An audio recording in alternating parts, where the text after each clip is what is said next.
Friends, welcome back in my class. मैं हूं राजेश शर्मा और आप देख रहे हैं मेरा channel study time by Rajesh Sharma. तो प्यारे बच्चों, इस वीडियो के अंदर हम पढ़ेंगे कक्षा 10 अंग्रेजी की बुक फुटप्रिंट्स विदाउट फीट का 10वां chapter, the book that saved the earth. The book that saved the earth, वह पुस्तक जिसने पृथ्वी को बचाया। तो यहाँ पर एक पूरे के पूरे इस प्ले के अंदर एक ऐसी बुक की कहानी है जो इस पृथ्वी को एक मार्शियन इन्वेजन से पूरी तरह से सुरक्षित रखती है। तो प्यारे बच्चों, इसमें हम इस चैप्टर का भी यहाँ पर अंग्रेजी से हिंदी में एक्सप्लेनेशन करेंगे और जो भी यहाँ पर आपके डिफ़िकल्ट वर्ड्स आएंगे उनके ऊपर भी चर्चा करेंगे। तो एक तरह से एक नाटक है। ये नाटक भविष्य की 4 शताब्दी की पृष्ठभूमि में है। मंगल ग्रह के लोग पृथ्वी पर आक्रमण की योजना बनाते हैं। अब संयोगवश क्या होता है कि उनका जो अंतरिक्ष यान है वो एक पुस्तकालय में उतरता है पृथ्वी पर आकर के। उन्हें पता ही नहीं है कि पुस्तकें क्या होती हैं। यानी ये लोग पृथ्वीवासी जो पुस्तकों के बारे में जानते हैं, लेकिन ये मार्शियन यानी मंगल ग्रह के लोग उन पुस्तकों के बारे में नहीं जानते। तो वो एक पुस्तकालय में उतरते हैं तो वहाँ बहुत सारी किताबें हैं। वे नर्सरी की कविताओं की एक पुस्तक जिसका नाम है मदर गूच, उसको उठाते हैं। काफ़ी बड़ी सी है, उसमें चित्र भी है। तो उसमें कुछ बच्चों को दिखाने के लिए अच्छे अच्छे चित्र हैं, रंगीन हैं, कुछ कविताएं हैं। तो वो उनमें से कुछ कविताएं पढ़ते हैं और वे उनका जो अर्थ है, यानी वो जो वो समझते हैं, जिनको वो समझते हैं कि भाई ये कॉर्ड में कुछ लिखा हुआ है, लेकिन वो इसको पूरी तरह से मिसअंडरस्टैंड करते हैं। यानी जो लिखा हुआ है उसका कुछ गलत अर्थ लगाते हैं और इस तरह वो भयभीत हो जाते हैं कि भाई ये पृथ्वीवासी तो मंगल ग्रह से विज्ञान के क्षेत्र में बहुत आगे है, इसलिए यहाँ से हमको भाग जाना चाहिए, नहीं तो क्या पता ये बल्कि हमारे ग्रह पर ही कब्जा नहीं कर लें। तो इस तरह ये बहुत ही एक हास्यास्पद और बहुत ही शानदार प्ले है और यहाँ पर कुछ कैरेक्टर्स के माध्यम से इसको डेवलप किया गया। तो प्यारे बच्चों, यहाँ पर कुछ कैरेक्टर्स हैं, तो ये कैरेक्टर्स देख लीजिए पहले। इस नाटक के अंदर भाग लेने वाले कुछ कैरेक्टर हैं। जैसे कैरेक्टर्स का मतलब चरित्र, यानी कौन कौन इसमें अभिनेता हैं जो भाग लेते हैं इस नाटक में। तो एक तो हिस्टोरियन है, एक great and mighty think tank, महान और शक्तिशाली थिंक टैंक जो मंगल ग्रह का राजा है यहाँ पर, और उसका एक अप्रेंटिस है नूडल, और कैप्टन ओमेगा है, एक लेफ्टिनेंट आयोटा है, और सार्जेंट ऊप है, और ऑफ स्टेज वॉइस यानी पर्दे के पीछे से आती हुई आवाज़ें हैं। तो यहाँ पर सीन फर्स्ट के अंदर कुछ क्वेश्चन यहाँ पर आपके लिए डाले गए हैं, तो इनको आप समझने का प्रयास करें। रीड एंड फाइंड आउट, पढ़ो और पता लगाओ। जैसे पहला क्वेश्चन देखिए, जैसे आगे हम पढ़ेंगे तो इन क्वेश्चन के अर्थ आपके समझ में आएंगे कि why was the 20th century यानी 20वीं शताब्दी card the era of the book, यानी 20वीं शताब्दी को किताबों का युग क्यों कहा गया था। तो ये हम देखेंगे कि क्यों कहा गया था। अब देखिए क्वेश्चन नंबर 2, जैसे who tried to invade the earth, किसने ट्राई यानी कोशिश करना, टू इन्वेड यानी आक्रमण करना, द अर्थ यानी पृथ्वी के ऊपर, यानी पृथ्वी के ऊपर किसने कोशिश की थी इन्वेड करने की यानी आक्रमण करने की, इन द 21st सेंचुरी 21वीं शताब्दी में। तो आइए शुरू करते हैं इसको। टाइम, अब इसमें समय है the 25th century, 25th century यानी 25वीं शताब्दी की बात है, यानी बहुत आगे की बात है। अभी तो एक जैसे चल रही है आपके 2022, तो 21वीं शताब्दी चल रही है। तो ये जो कहानी है, जो नाटक है, वो 25वीं शताब्दी को ध्यान में रख करके बनाया गया, यानी आगे की बात, यानी उस समय क्या होगा, यानी एक तरह से कल्पना है। तो प्लेस है the museum of ancient history, department of 20th century of the planet earth. एक म्यूजियम यानी जो जगह यहाँ पर ये फिल्माया गया वो एक म्यूजियम ऑफ एंशियंट हिस्ट्री यानी प्राचीन इतिहास का एक म्यूजियम है, संग्रहालय है, और ये department of the 20th century of the on the planet earth, यानी प्लेनेट का मतलब होता है ग्रह। तो पृथ्वी नाम के ग्रह के ऊपर ये एक डिपार्टमेंट है 20वीं शताब्दी का। और आगे देखिए, बिफोर राइज यानी पर्दा उठने से पहले, नाटक शुरू होने से पहले क्या हो रहा है, स्पॉटलाइट साइंस ऑन हिस्टोरियन, जो इतिहासकार जो बैठा हुआ है उसके ऊपर स्पॉटलाइट आकर के गिरती है, यानी जो रोशनी है, रोशनी का जो स्पॉट है, जो बिंदु है, वो उस हिस्टोरियन के ऊपर आता है, यानी हिस्टोरियन दिखाई देता है।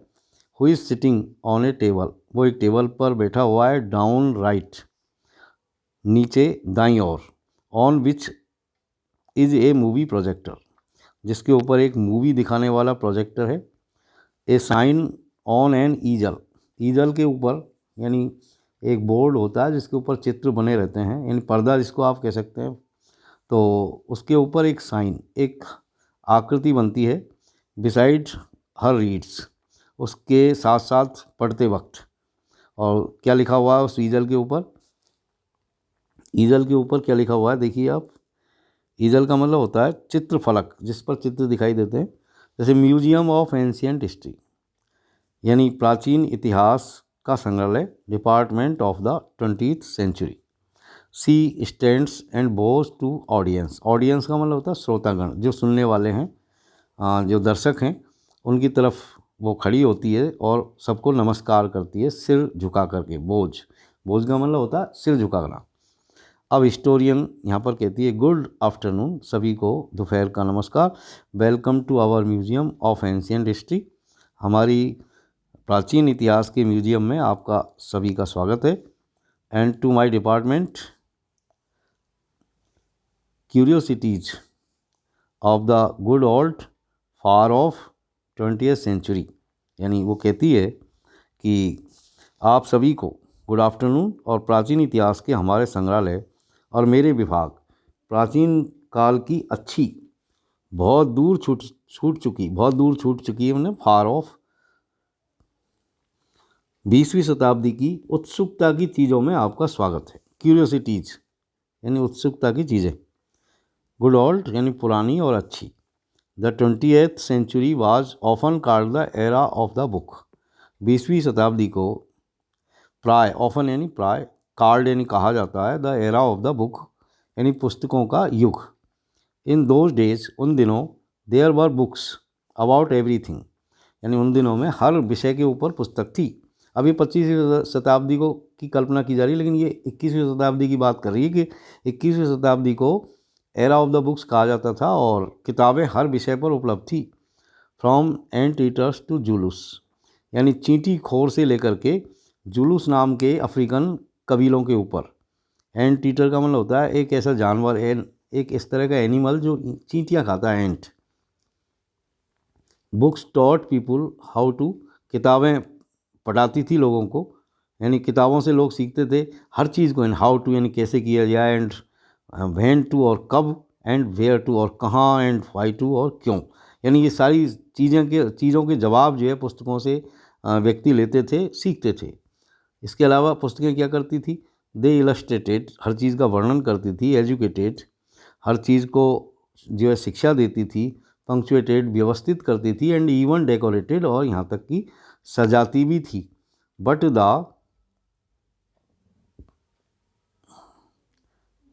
The strangest thing a book ever did, लेकिन सबसे जो स्ट्रेंज बात हुई वो किताबों के कारण, और किताबों के कारण जो सबसे स्ट्रेंज चीज़ जो घटित हुई, जो सबसे अजीब तरह की जो बात हुई, वो थी was to save the earth, वो थी पृथ्वी को बचाना।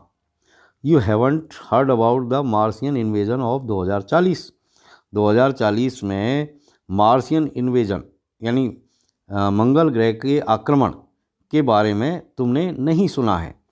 टीएसके what do they teach children nowadays, आजकल वे बच्चों को क्या पढ़ा रहे हैं? वेल, ठीक है, यू नो, आप जानते हैं, the invasion never really happened, इस तरह की कोई इन्वेजन यानी आक्रमण कभी भी घटित नहीं हुआ था। नेवर, वास्तव में कभी भी ऐसी कोई घटना नहीं हुई थी कि भाई कभी मंगल ग्रह के लोगों ने कभी पृथ्वी पर आक्रमण किया हो। Because a single book stopped it, क्योंकि एक अकेली किताब ने ही इसको रोक दिया था। What was the book, you ask, तो तुम पूछते हो कि भाई वो कौन सी किताब है? ए नॉवल एनसाइक्लोपीडिया, क्या एक बहुत बड़ी विश्व ज्ञान कोश था जिसके कारण ऐसा हुआ, यानी जिसके कारण इन्वेजन नहीं हुआ? A tome about rockets and missiles, एक बड़ी किताब जो रॉकेट और मिसाइल्सों के बारे में होती है। A secret file from outer space, या कोई ऐसी सीक्रेट फाइल, कोई गुप्त फाइल जो बाहरी जो अंतरिक्ष है उसके बारे में जानकारी रखती है। No, it was none of the those, यानी वो ऐसी कोई किताब नहीं थी, यानी इस तरह की कोई किताब नहीं थी वो। बल्कि कौन सी किताब थी जिसके कारण मार्शियन इन्वेजन रुका? वो थी it was, but here let me turn on the history scope. तब आगे हिस्टोरियन कहती है कि ठीक है, लेकिन अब मैं आपको बताना चाहती हूँ, मुझे हिस्टोरी स्कोप की तरफ को घुमाने दीजिए एंड शो यू, और तुमको मुझे दिखाना है कि व्हाट हैपेंड मैनी सेंचुरीज एगो इन 2040, कि बहुत शताब्दियों पहले 2040 में क्या घटना हुई थी। सी टर्न्स ऑन प्रोजेक्टर, वो एक प्रोजेक्टर को चालू करती है एंड पॉइंट्स इट लेफ्ट, और उसे बाईं ओर घुमाती है। Spotlight on historian goes out, अब हिस्टोरियन के ऊपर जो स्पॉटलाइट यानी जो रोशनी गिर रही थी वो उसके ऊपर से हट जाती है and comes up down left on think tank. अब वो बाईं और नीचे थिंक टैंक के ऊपर आकर के गिरती है, यानी थिंक टैंक दिखाई देता है अब। हुई seated on A raised box, जो एक ऊंचे से बक्से के ऊपर बैठा हुआ है। आर्म्स फोल्डेड, उसने अपनी बाहों को जो है क्रॉस में अपने सीने पर लगा रखा है। He has a huge egg shaped head, और उसका जो सिर है वो एक बड़ा सा है और अंडे जैसा है, यानी अंडे के आकार का एक बड़ा भारी भरकम सा उसका सिर है।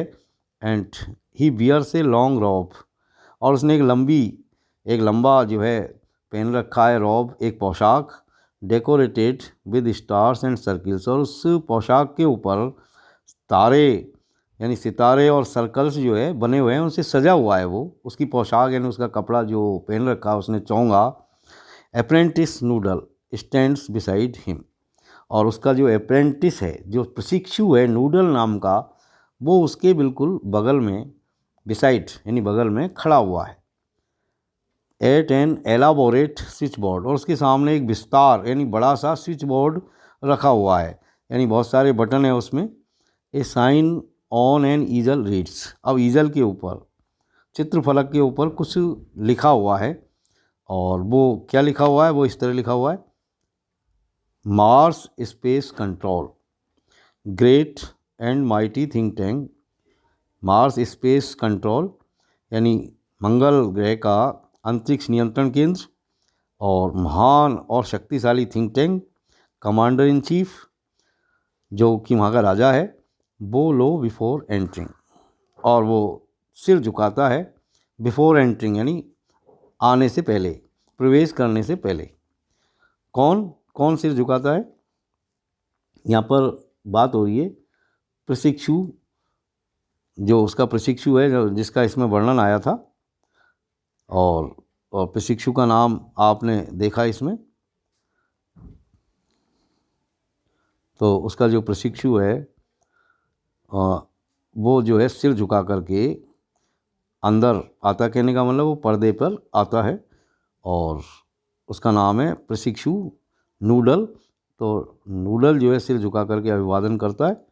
अब ये बोइंग यानी सिर झुका करके कह रहा है, O great and mighty think tank, अरे महान और शक्तिशाली think tank, most powerful and intelligent, अत्यधिक शक्तिशाली और बुद्धिमान, creature in the whole universe, इस पूरी कायनात के सबसे अत्यधिक इंटेलिजेंट और पावरफुल प्राणी, क्रिएचर का मतलब प्राणी।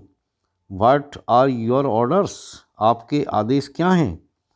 अब थिंक टैंक अपने आदेश दे रहा है पीविसली, अब थोड़ा वो खिन्न हो जाता है, उसकी बात उसको अच्छी नहीं लगती, अपने प्रशिक्षु नूडल की बात से वो प्रसन्न नहीं है, तो थोड़ा पीविसली यानी थोड़ा खींच करके, इरिटेट होकर के कहता है, you left out part of my salutation, यानी तुमने मेरा जो अभिवादन किया उसमें से कुछ हिस्सा गायब कर दिया, यानी पूरा जो मुझे कहना चाहिए था, आपको अभिवादन करना चाहिए था, वो पूरा नहीं किया भाई तुमने। The apprentice Noodle go over the whole thing again, तो वो आदेश देता है अप्रेंटिस नूडल को कि दोबारा से यानी अगेन दोबारा से आप वो सारा का सारा अभिवादन जो उसका कुछ पार्ट जो तुमने मिस कर दिया दोबारा से बोलो, मेरा दोबारा से अभिवादन करो। Noodle, it shall be done sir. Noodle कहता है कि ऐसा कर दिया जाएगा श्रीमान, यानी मैं दोबारा आपका अभिवादन कर देता हूँ। इन्हें सिंग सॉन्ग, वो थोड़ा गीत गाते हुए से उसका अभिवादन करता है। O great and mighty think tank, अरे महान और शक्तिशाली think tank, ruler of Mars, मंगल ग्रह के शासक, एंड हर टू मून्स, और उसके 2 चंद्रमाओं के राजा, मोस्ट पावरफुल, अत्यधिक शक्तिशाली, and intelligent creature in the whole universe, और पूरी कायनात के सबसे ज़्यादा बुद्धिमान और शक्तिशाली प्राणी हो आप, आउट ऑफ ब्रेथ। और इतना कहते कहते उसकी सांस फूल जाती है बेचारे की। व्हाट आर योर ऑर्डर्स, फिर कहता है कि श्रीमान महाराजा आपके आदेश क्या हैं मेरे लिए, मैं क्या करूँ आपके लिए। अब थिंक टैंक अपने आदेश दे रहा उसको, थिंक टैंक, दैट्स बेटर, हाँ ये ठीक है, अब की बार तुमने मेरा पूरा अभिवादन किया Noodle. I wish to be placed in communication with our manned space probe. उसने कहा कि भाई ऐसा है, हमारा जो आदमी लेकर के जो स्पेस क्राफ्ट गया है पृथ्वी की तरफ, तो उन आदमियों से मेरा संबंध स्थापित करो, कम्युनिकेशन जो है संबंध स्थापित करो, कम्युनिकेट करो मुझे उनसे। To that ridiculous little planet, जो कि इस रिडिकुलस लिटिल प्लेनेट पर गए हैं, यानी इस छोटे से बेवकूफ़, मतलब एक तरह से हास्यास्पद, रिडिकुलस मतलब थोड़ा इसको यहाँ समझें कि रिडिकुलस यानी हास्यास्पद छोटे से प्लेनेट पर गए हैं। We are going to put under our generous rulership, जिसको हम हमारी इस जेनरस रूलरशिप में लेने जा रहे हैं, यानी हम हमारी कृपा में कृपा करके उनको उनके ऊपर अपना अधिग्रहण करना चाहते हैं, उनके ऊपर राज हमारा डालना चाहते हैं, हमारे राज्य में उनको लेना चाहते हैं उस रिडिकुलस प्लेनेट के लोगों के ऊपर। तो what do they call it again, वे दोबारा से क्या कहते हैं। Noodle, earth, your intelligence, what do they call it again, यानी वो कहता है दोबारा से, ये कहता है भाई वे लोग इस ये जो प्लेनेट है जिस पर गए हैं हमारे लोग, उस प्लेनेट को क्या कहते हैं वहाँ के लोग, यानी किस नाम से पुकारते हैं। तो नूडल उसे बताता है, अर्थ कहते हैं महाराज, योर इंटेलिजेंस, ए महान बुद्धिमान महाराज, वहाँ के लोग उस प्लेनेट को यानी उस ग्रह को पृथ्वी कहते हैं। Think tank, earth, of course, अच्छा अर्थ कहते हैं वास्तव में। You see how insignificant the place is, तुमको पता है कि ये स्थान कितना इनसिग्निफिकेंट है, मतलब कितना तुच्छ है, कितना जिसकी यानी जिसका कोई महत्व नहीं है, insignificant, without importance. But first, लेकिन पहला काम ये करो, something important, my mirror, I wish to consult my mirror, यानी मेरे लिए बहुत महत्वपूर्ण है, तुम मेरा मिरर लेकर के आओ, मेरा दर्पण लाओ, और मेरी इच्छा है कि मैं मेरे मिरर से यानी मेरे दर्पण से कुछ कंसल्ट करना चाहता हूँ, यानी कुछ विचार विमर्श करना चाहता हूँ। नूडल, नूडल कह रहा है, it shall be done sir, ऐसा हो जाएगा श्रीमान। He hands think tank a mirror, वो थिंक टैंक को एक मिरर ला करके देता है। Think tank, mirror mirror in my hand, अरे मेरे हाथों में रखे हुए mirror, who is the most fantastically intellectually gifted being in the land, वो कहता है कि इस धरती पर सबसे ज़्यादा अत्यधिक रूप से बुद्धिमान जिनको बुद्धिमानी से नवाजा गया है, ऐसे लोग कौन हैं। तो ऑफ स्टेज वॉइस, पर्दे से पीछे से आवाज़ आती है, आफ्टर ए पास, थोड़ा रुकने के बाद, यानी एकदम हाथ के हाथ जवाब नहीं आता।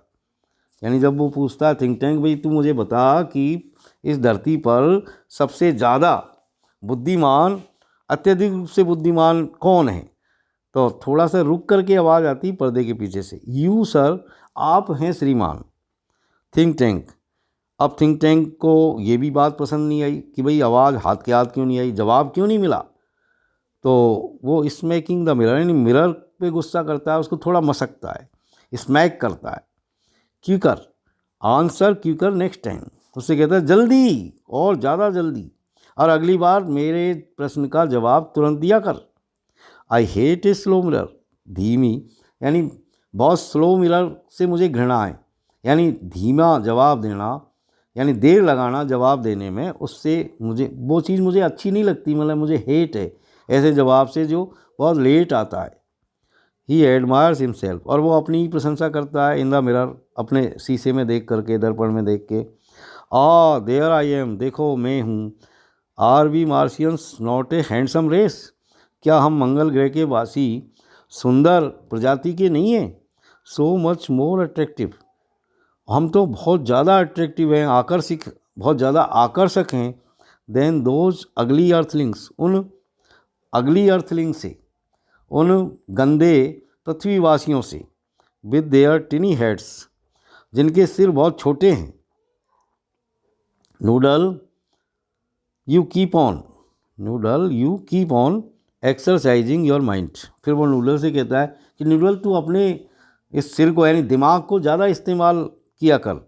And someday you will have a balloon brain just like me, और ऐसा जब तू करेगा, इस पे ज़्यादा जोर देगा, तो एक दिन तेरा जो सिर है वो भी मेरी तरह बैलून की तरह फूल जाएगा, यानी गुब्बारे की तरह फूल करके बड़ा हो जाएगा। नूडल ओ आई होप सो, तो वो कहता हाँ मुझे भी ऐसी आशा है। माइटी थिंक टैंक, महान शक्तिशाली think tank, I hope so, मुझे ऐसी ही आशा है। Think tank now contact the space probe, अब उसने कहा आदेश में कि अब स्पेस प्रॉब से मेरा कांटेक्ट स्थापित करो, यानी अंतरिक्ष यान से मेरा संबंध स्थापित करो। I want to invade, invade का मतलब आक्रमण करना, मैं आक्रमण करना चाहता हूँ। That primitive ball of mud, उस प्राचीन काल की कीचड़ से बनी हुई गेंद के ऊपर, कहने का मतलब पृथ्वी के ऊपर, कार्ड अर्थ, जिसको पृथ्वी कहते हैं। बिफोर लंच, यानी लंच करने से पहले, यानी मैं लंच जब करूँगा पृथ्वी पर कब्जा करने के बाद में। Noodle it shall be done sir, ऐसा हो जाएगा श्रीमान। He adjust levers on switch board, वो स्विच बोर्ड के ऊपर कुछ लीवर्स को एडजस्ट करता है। Electronic buzzes and beeps are heard as the curtains open, और जब पर्दा उठता है तो कुछ बीप बीप की ध्वनि आती है इलेक्ट्रॉनिक उपकरणों से, और उसके बाद में पर्दा उठ जाता है। अब सीन 2 यहाँ पर शुरू होता है कि आगे क्या क्या चीज़ें होने वाली है। तो प्यारे बच्चों, इस वीडियो में हम इतनी बात करेंगे, और सीन 2 के बारे में अगले वीडियो में फिर हम चर्चा करेंगे। तब तक के लिए have a nice time. Thank you very much for watching.